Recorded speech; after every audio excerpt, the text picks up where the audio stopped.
Tetapi zaman sekarang, saudaraku, saya pernah nangani akan konseling ya, saudara ya, yang berselingkuh yang istrinya gitu ya. Jadi lucu memang, menyedihkan ya. Tapi ya inilah fakta yang kita hadapi di akhir zaman. Nah, kalau kita merenung mengapa sampai terjadi perselingkuhan di dalam pernikahan, saudaraku, itu alasannya macam-macam. Tapi yang jelas mereka itu tidak takut Tuhan. Ya, mereka yang berselingkuh itu tidak takut Tuhan. Shalom Bapak Ibu saudari terkasih, sidang jemaat yang diberkati Tuhan. Saudaraku, kali ini kita akan membahas tentang satu topik yang kita semua pasti pernah saksikan, pernah lihat, bahkan mungkin saudara pernah terlibat untuk mencoba mengatasi akan masalah-masalah seperti itu, yaitu perselingkuhan. Ya, ini adalah satu peristiwa yang terjadi di dalam pernikahan, di mana pasangan yang oleh Tuhan itu sedianya diberkati, diteguhkan supaya mereka saling mengasihi, saling mencintai sampai maut memisahkan mereka, sampai Tuhan datang kembali begitu ya, sampai hari tua mereka bisa rukun.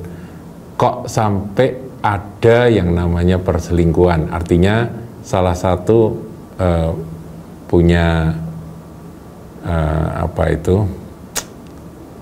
punya hati kepada orang lain gitu. Kalau suami sudah punya istri tapi dia masih berselingkuh dengan wanita lain. Tetapi zaman sekarang, saudaraku, saya pernah nangani akan konseling ya, saudara ya, yang berselingkuh yang istrinya gitu ya. Jadi lucu memang, menyedihkan ya. Tapi ya inilah fakta yang kita hadapi di akhir zaman. Nah, kalau kita merenung mengapa sampai terjadi perselingkuhan di dalam pernikahan, saudaraku, itu alasannya macam-macam. Tapi yang jelas mereka itu tidak takut Tuhan. Ya, mereka yang berselingkuh itu tidak takut Tuhan. Sebab firman Tuhan dengan tegas mengatakan bahwa, ini saya bacakan aja saudaraku ya, ayat firman Tuhan di dalam Maleaki 2 ayatnya yang ke-15, ini mestinya yang B, tapi saya bacakan lengkap saudaraku ya. Ayat 15, Maleaki 2 ayat 15. Bukankah Allah yang esa menjadikan mereka daging dan roh? Ini suami istri, saudaraku ya, daging dan roh. Dan apakah yang dikehendaki kesatuan itu? Keturunan ilahi. Jadi pria dan wanita yang diberkati Tuhan dalam sebuah pernikahan, mereka itu nanti akan menghasilkan keturunan ilahi, anak-anak. Jadi jagalah dirimu. Nah, ini harus menjaga, masing-masing kedua-duanya harus menjaga. Dan janganlah orang tidak setia terhadap istri dari masa mudanya. Jadi dari masa muda sampai tua, kita ini ditentukan, diperintahkan oleh Tuhan untuk menjadi pasangan yang setia, saling mengasihi, saling menjaga, saling melayani, saling menghormati satu sama lain sampai nanti maut memisahkan. Itu maunya Tuhan, saudara. Makanya dikatakan jagalah dirimu. Nah, kalau nggak dijaga, manusia tuh rapuh, saudara. Ada banyak godaan sehingga perselingkuhan bisa terjadi, ya. Janganlah orang tidak setia terhadap istri dari masa mudanya. Ya, masa muda mungkin istri masih cantik, masih segar, dia masih bisa setia. Tapi nanti ketika sudah setengah umur, nah ini laki-laki yang tidak takut Tuhan itu melihat ada wanita lain yang lebih muda dari istrinya, dia punya power, dia punya duit, dia punya kekuasaan. Nah, mulailah terjadi ketidaksetiaan, itu awal segalanya. Jadi kalau saudara bertanya mengapa terjadi perselingkuhan, ya pertama tidak takut Tuhan, kedua, karena memang tidak setia. Padahal firman Tuhan katakan jangan orang tidak setia terhadap istri dari masa muda sampai masa tua, saudaraku. Jadi kesetiaan itu adalah sifat yang dikehendaki oleh Tuhan. Menarik, saudara, saya temukan satu ayat di dalam Amsal 19, saudara ya, ayat yang ke-22. Nah, ayo saudara lihat itu, kita baca. Sifat yang diinginkan pada seseorang ialah apa, saudara? Kesetiaannya. Nah, ini kalau kita terapkan di dalam pernikahan ya, seorang suami itu sifat utama yang dikehendaki Tuhan, yang diinginkan Tuhan, dan tentunya diinginkan oleh keluarganya adalah kesetiaannya. Setia pada istri pada masa muda sampai masa tua, begitu ya. Kemudian lebih baik orang miskin daripada seorang pembohong. Jadi orang tidak setia itu pasti masuk kategori pembohong. Ya, jarang sekali ada seorang suami begitu dia selingkuh, dia langsung cerita pada istrinya, "Mah, aku selingkuh." Itu jarang ya. Kalau ada itu ya itu kasus langka gitu ya. Semua pasti menyembunyikan perselingkuhannya itu. Nah, mengapa kok dia menyembunyikan perselingkuhannya dari istri, dari anak-anak, bahkan dari keluarga, bahkan kalau perlu dari teman-teman. Tapi ada juga teman-teman yang malah mendukung, saudara ya, ikut-ikut melindungi melindungi perselingkuhan dari sahabatnya ini gitu ya, supaya tidak diketahui oleh istrinya. Itu ada, saudara. Nah, kita lihat bahwa hal semacam itu memang fakta. Tuhan itu menghendaki akan sifat kesetiaan. Ayo kita merespon dengan benar, saudaraku.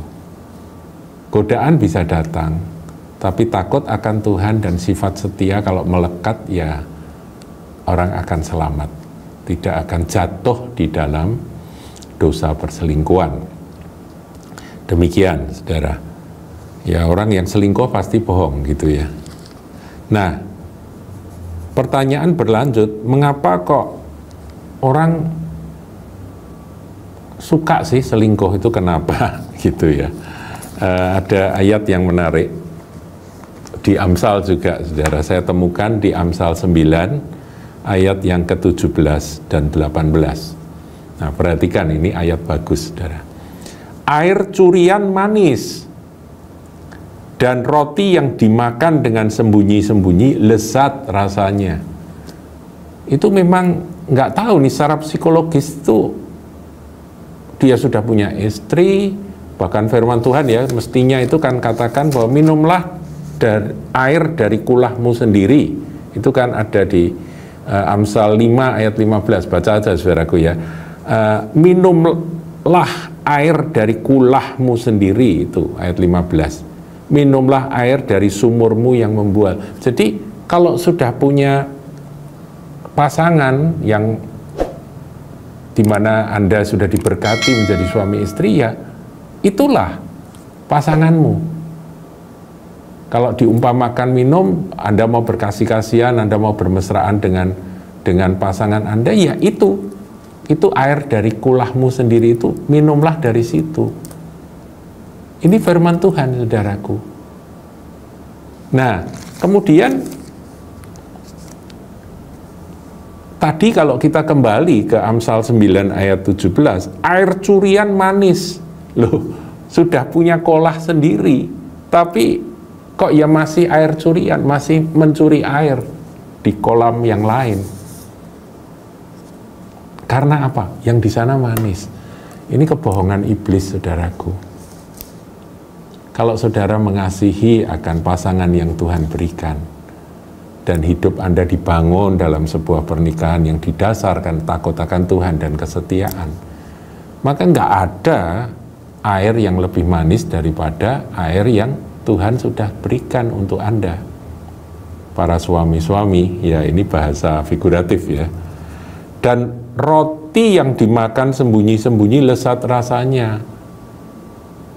Jadi yang sembunyi-sembunyi, tidak diketahui oleh orang begitu, itu katanya lebih lesat. Ya ini psikologi iblis, saudaraku. Ngerti, iblis itu ngerti manusia itu kalau tidak takut Tuhan pasti akan merasakan ini, kebenaran ini.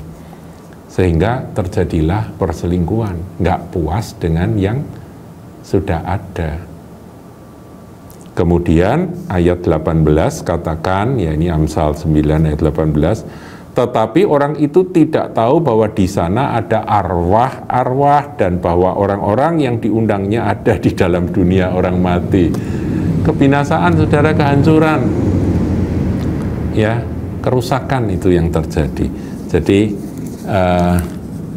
mari, saudaraku, untuk bisa menjauhi perselingkuhan, takut akan Tuhan itu yang pertama. Kedua, kesetiaan kepada pasangan yang Tuhan berikan. Nah, ini satu ayat saya tambahkan sebelum kita tutup akan renungan. Amsal 20 ayat 6. Banyak orang menyebut diri baik hati. Jadi orangnya baik hati, saudara. Dia bilang bahwa aku ini orangnya baik hati, dan memang dia buktikan itu kebaikannya gitu ya. Dan kebaikan hatinya itu juga kepada wanita lain yang bukan istrinya, sampai pada ya akhirnya dia selingkuh gitu. Tetapi orang yang setia siapakah menemukannya? Nah, ini kelanjutan. Jadi orang baik tapi tidak setia itu ada, saudara, ditulis di dalam Amsal. Saudara, jangan bangga ketika Anda berbuat baik. Berbuat baik itu oke, tetapi jangan juga lepaskan sifat setia. Baik, tapi nggak setia ya percuma. Makanya dikatakan banyak orang menyebut diri baik hati, tapi orang yang setia, siapakah yang menemukannya? Jadi Tuhan itu sedih kalau anak-anaknya tidak setia pada istri pada masa mudanya. Istri masa muda sekarang sudah setengah umur tidak setia, begitu ya. Tuhan sedih. Nah, rupa-rupanya gejala ini bukan hanya ada di dunia, tetapi juga masuk ke gereja. Kita harus sadar, berdoa, dan takut akan Tuhan, biar kiranya menguasai kita. Roh Kudus menolong kita, dan kebenaran firman ini kita renungkan. Ketika firman jadi daging, itu akan menjaga dan melindungi kita dari dosa yang mengerikan, yang menghancurkan, yaitu perselingkuhan. Tuhan Yesus memberkati. Jangan lupa like, comment, share, dan subscribe channel GKBK Hal Semarang.